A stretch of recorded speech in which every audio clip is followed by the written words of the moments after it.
Okay, alright, update tayo sa Kinpogan of for today, guys. Ang topic natin for today, guys, is paglalarawan ng mami ni Paula Avellino kay Kim Chiu. Pangalawang topic po, guys, is ano-ano ang mga regalong binigyan ni Kim Chiu sa mami ni Paula Avellino. At ang pangatlong topic po, guys, is gaano kasarap magluto ang mami ni Paulo tuwing bumibisita si Kim Chiu sa kanilang bahay. At ang pangapat po, guys, is bakit nagustuhan ng mami ni Paulo si Kim Chiu. At ang pangalima po, guys, ay sino si Kim sa buhay ni Paula Avellino. Ito po, guys, walang anumang opisyal na ulat o kumpirmasyong detalye sa publiko patungo sa interaksyon, paglalarawan, mga regalo o pagluluto ng mami ni Paulo para kay Kim Chiu. Ang pamilya ng aktor ay namatiling napaka-pribado, kaya ang mga kwentong ito ay pawang gawa-gawa lamang ng mga fans o tinatawag na fanfiction sa TikTok o sa YouTube. Upang malinawagan ang katotohanan sa iyong mga tanong, narito mga totoong detalye base sa mga panayam. Ito na, guys. Katotohanan sa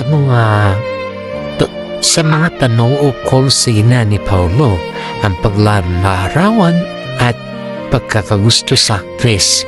Walang inilabas na payag ng ina ni Paulo ng isang accountant mula sa Montauk Mountain Province, guys, tungkol kay Kim. Hindi kailanman tinalakay sa mga press conference kung nakita na sila o kung ano ang opinion nila nito sa actress.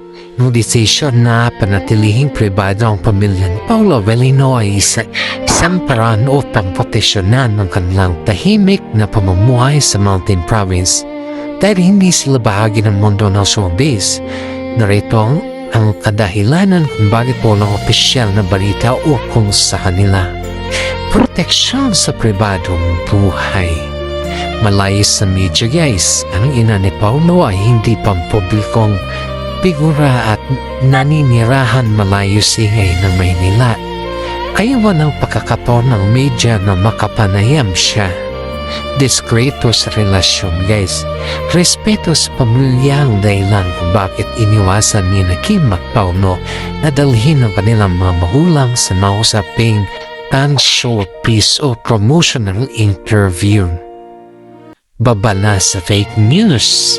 Ang mga video sa YouTube at TikTok na may mga titulong mami ni Paulo, may mensahe kay Kim, ay mga gawagawang boses ng AI generated o lumang video na pinalitan lamang ng pamagat.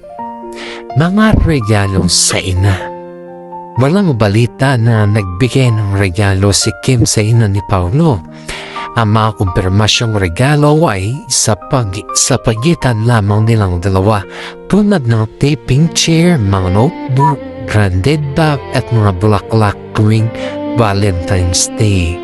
Tama, ang mga kumpirmadong balita ng palitan ng regalo ay eksklusibo lamang sa pagitan ni na Kim Chiu at saka si Paula Avellino. Sa bawat press conference, guys, at panayam ay walang kahit isang pagkakataon na nabanggit ang pangalan ng ina ng aktor pagdating sa mga material na bagay o regalo.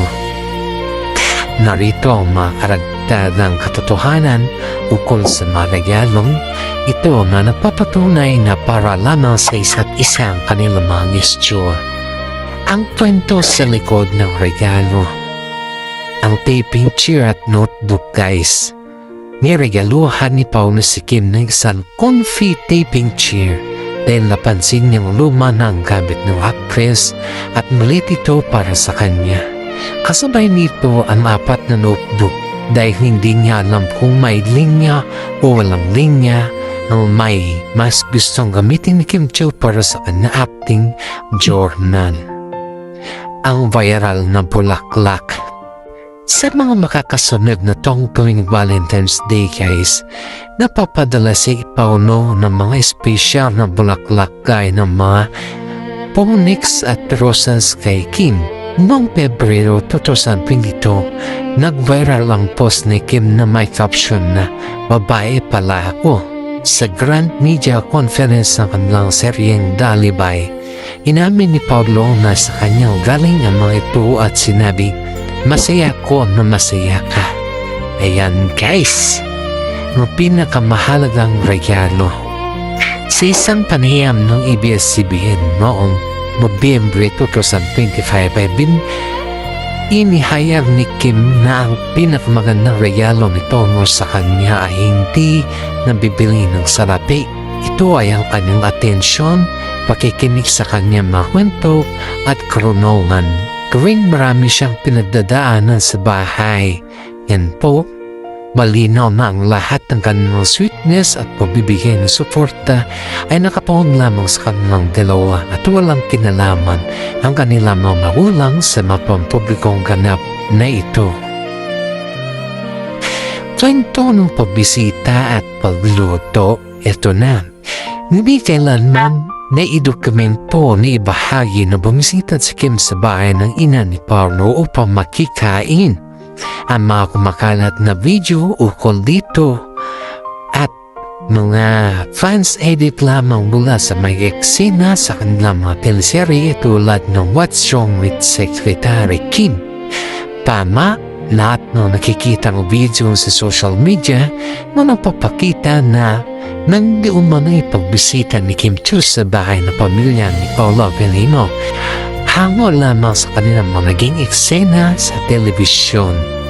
Narito ang mga totoong detalye tungkol sa nanggaling ang mga clip na ginagamit sa mga malilikhayang fans edit. Ang pinagbulan ng video clip na may eksena sa serye. Ang mga clip kung saan ay kasamang pamilya o pamakain sa kapapkainan sina Kim Chiu at si Paulo ay mula sa mga eksena ng kanilang hit adaptation ng What's Wrong with Secretary Kim bilang sina Secretary Kim at BMC at sa madidilim na tagpo ng liglang bilang sina Secret at Victor. Nikhan ng AI at voice over.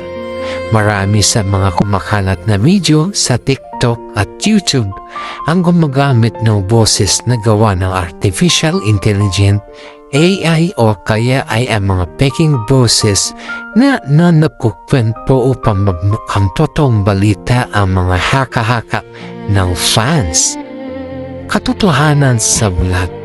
Sa mga totoong vlog na pinalalabas nila Kim Chiu sa kanyang YouTube channel, ang mga pinapakita niyang bonding kasama si Paulo ay naglaganap lamang sa set ng taping, sa mga rehearsals o sa kanilang mga opisyal na biyahe sa ibang bansa para sa mga kapamilya event at Kim Chiu Fans Day.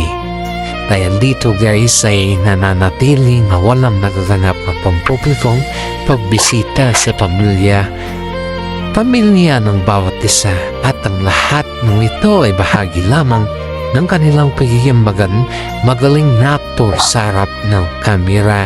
Ayan po. Sino si Kim Chiu? Sa buhay ni Paulo Avellino, heto na guys. Sino si Kim Chiu sa buhay ni Paulo Avellino? On-screen partner, sila ang sikat na tambalang Kim Pao, nagbida-bida sa makasunod-sunod na hit project tulad ng Linlang at What's Wrong with Secretary Kim, ang mga pelikulang My Love Will Make You Disappear at mga seryeng The Alibay. Si Kim Chiu ang tinuturing ni Paulo Avellino na isa sa pinakamalapit at pinaka-espesyal na tao sa kanyang buhay sa kasalukuyan. Bukod sa pagiging reyna ng kanyang mga patok na proyekto, narito ang tunay na lalim ng kanilang ugnayan sa likod ng kamera. Ang lalim ng kanilang koneksyon. Takbuhan sa oras ng lungkot. Inihayag ni Paulo sa mga panayam na si Kim ang kanyang pangunahing sandigan at nagpapasaya sa kanya tuwing siya ay nakararamdam ng labis na pagod o kalungkutan. Higit sa label, pagamat hindi pa sila nagbibigay ng formal na tulong makasintahan sa media. Inamin naman ni Paulo ang kanilang relasyon ay nasa pinakamataas na antas ng pagmamahal at pagtitiwala nung sabihin niya 100 ang kanyang score. Inspirasyon sa trabaho. Madalas purihin ang aktor ang positibong enerhiya at dedikasyon ni Kim na naging dahilan o pambaging mas masigla at inspirado siya sa bawat proyekto na kanilang pinagsasamahan. Yan po guys. Ito po espesyal na katayuan o ito yung real score guys na sinasabi natin. Bagamat madalas lang makita magkasama, magpalitan ng regalo at mag-abot ng bulaklak, hindi pa rin nila opisyal na inamin sa publiko na sila ay magkasintahan sa mawaling panayam. Pabirong sinabi ni Paulo na 100% ang score nila, ngunit iniwasan nilang lagyan ng formal na label ang kanilang relasyon upang manatili itong pribado. Tama, ang kawalan ng formal na label ang siyang naging proteksyon ni Kim Chiu at saka si Paulo upang mapanatiling payapa at malayo sa intriga ng publiko ang tunay na estado ng kanilang relasyon. Sa kabila ng hindi pagbibigay ng opisyal na kumpirmasyon sa media guys ay narito ang mahahalagang aspeto kung bakit mas pinili nila ang ganitong setup. Ang kagandahan ng kanilang setup. Iwas pressure sa publiko. Ayan po guys, ito na. Sa pamamagitan ng pag-iwas sa formal na pag-amin, nag-i-enjoy ni na Kim at Paulo ang kanilang pagsasama na walang idinidikta o inasahan ng mga tao o mga media sa kanila bilang makasintahan. Action kaysa salita. Naniniwala ang mga tagahanga na mas malakas magsalita ang kanilang mga kilos tulad ng pag-alaala sa isa't isa sa set, pagbibigay ng suporta sa mga personal na milestone at ang pagiging palaging makasama sa labas ng trabaho. Respeto sa nakaraan.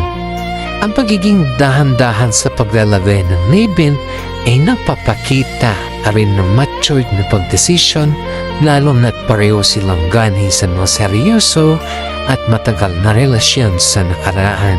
At bago natin tapusin yung ating updates for today guys is please shout out po muna yung mga fans po natin dyan na palagi nanonood sa ating updates. Lalo na yung mga senior citizen dyan guys, palaging nanonood lalo na sa mga ibang bansa at all over the world guys. For more updates about sa K-pop, please follow us.